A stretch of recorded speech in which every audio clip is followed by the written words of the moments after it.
Good afternoon. How are you? Well, it's nice out, except as I say this, I'm beginning to feel drops of rain.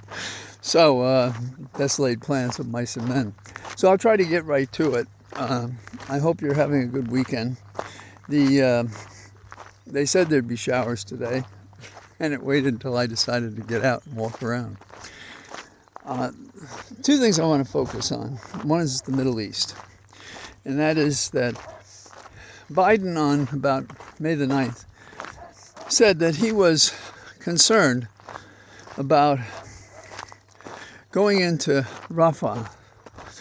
That is, the Israelis going in there under Netanyahu. And it appeared to be, well, he didn't use these words, but the calculation is, are we going to go in and kill men, women, and children, all non-combatants, and claim it's in defense of the attack on October the 7th, when in the meantime, thousands more, 35,000 dead, are dead in Gaza. So that's a thumbnail sketch. And South Africa has pushed both for individual charges to be brought against Netanyahu and the head of the Palestinians for the circumstance that is the war between Israel and Hamas and hostilities with others in the area, Lebanon, Syria, Iran. And so we have a real situation. And so Biden opposed going into Rafah, particularly after having encouraged others to go there to seek to be safe. That is to say that that's what Netanyahu and the Israelis did. So now these people are in this situation. 800,000 are trying to leave the area so that they're not victims.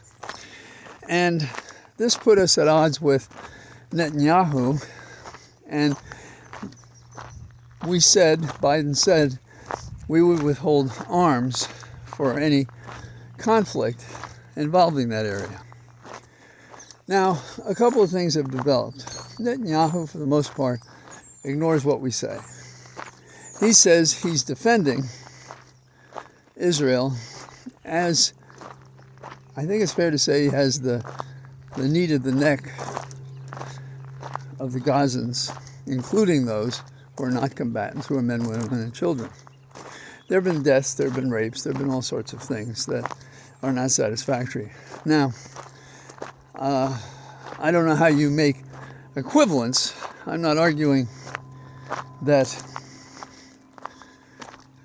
there's been any better conduct from those that are the victims of attack. And we can't ignore that Hamas, quote, started it. But in the language of the street, Israel doesn't want to just finish it. It wants to annihilate the enemy. And I understand it on some level, but I couldn't possibly endorse it. Now, in recent days, I think May the 20th, there was a series of warrants issued personally by the International Criminal Court against Netanyahu and the head of the Palestinians for war crimes. Then, on this past Friday, the International Criminal Court has sought to have Israel stand back and not go into that area. Netanyahu's reaction was the equivalent of an oral finger. And there are many who are protesting the initiatives sought by Americans to ignore and sanction and punish the International Court. Talk about having something upside down. Now, this is happening at a time when on this Saturday, Biden gave a speech before the cadets, talking about how we were a symbol to the world of what freedom meant. But this is what we're doing. The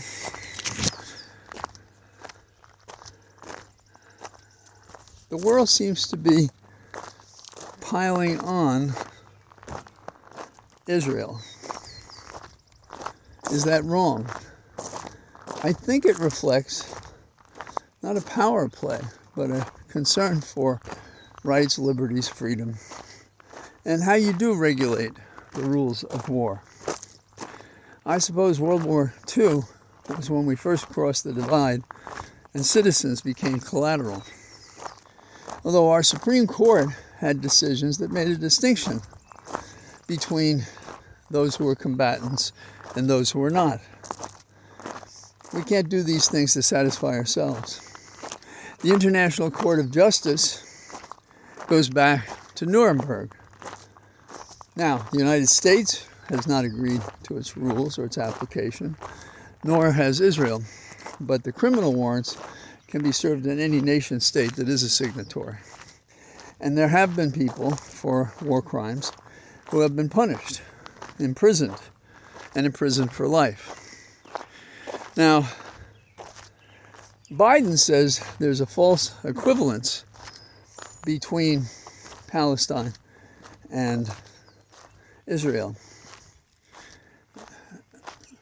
You know, but if you follow that argument, and I'm a victim of my own ability to think, if you follow that argument, yes, it is a false equivalent if you measure what?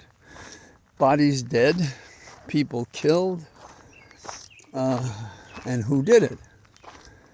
By the standard of the number of bodies, Israel takes the prize.